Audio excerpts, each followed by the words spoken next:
પણ એ પોલીસ હતો, એક જ ધમકી દે, પોલીસ નું કાંઈ ન બગાડી લે, તારે જ્યાં દોડવું હોય ત્યાં દોડી લે છે. શરીફ ઇમરાન હબીબભાઈ રાવમાં અમારા જૂના પાડોશી હતા. હું એક રાત મારા મમ્મીના ઘરે રોકાવા ગઈ હતી, ત્યારે ઘરની બાજુમાં ટેલર છે, લેડીઝ ટેલર, ત્યાં બ્લાઉઝ સીવડાવવા હું બેઠી હતી. આવી ધર્મી ન્યા જ બેઠો હોય છે, એની બેઠક ન્યા જ છે, લેડીઝનો ધંધો તો એ ન્યા જ બેઠો હોય છે. ટેલર લગભગ એના સપોર્ટમાં જ છે.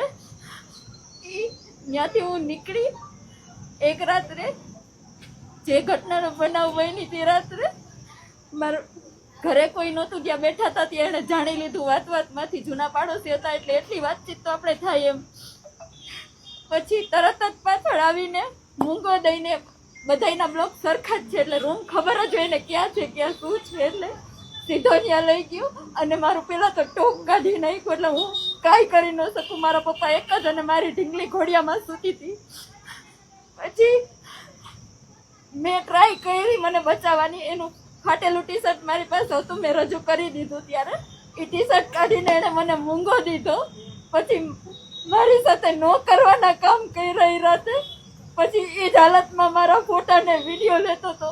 મારા પપ્પાને ઉધરસ આવતા એ ભાગી ગયો ટી શર્ટ વગર જ. એટલે ભગવાનને ક્યાંક કરવું હશે તો એ ટી શર્ટ મારી પાસે રહી ગયું. પછી હું ડરી ગઈ એટલી કે હું મારા ઘરે જતી રહી. પછી ત્યાંથી 2 દિવસ સુધી એને રેકી કરીને મારું સાસરાનું ઘર ત્યાં છે, જ્યાં હું ને મારા ઘરવાળાને મેં ભાડે રહેતા હતા. જેવો મારો ઘરવાળો બહાર જાય એવો ઘરમાં ઘૂસી જાય.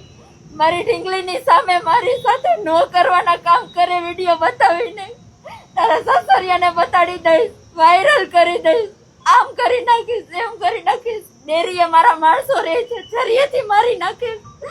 ન હોય એવી ધમકી આપી આપીને અવારનવાર. તોય હું સર એટલી સ્ટ્રોંગ છું ને, હું બીવું નહીં એમ. બધા અમારા જ હોય. આ બીકથી હું કોઈ દિવસ પોલીસ ચોકીનું પગથિયું નહોતી ચડી સર. મહિલા સ્ટેશને 2 વખત હું ગેટ પાસેથી પાછી વળી ગઈ સર, બીકને મારે કે કોઈ મને સાંભળશે નહીં. મારા સુધી હતું ત્યાં સુધી મેં બહુ સહન કર્યું સર. વાત મારી દીકરીની આવી, પછી મારી દીકરીને વેચવા સુધીની. મારી દીકરી એના પગ પકડતી મારી માને મૂકી દે, મારી માને મૂકી દે, તું રહેવા દે.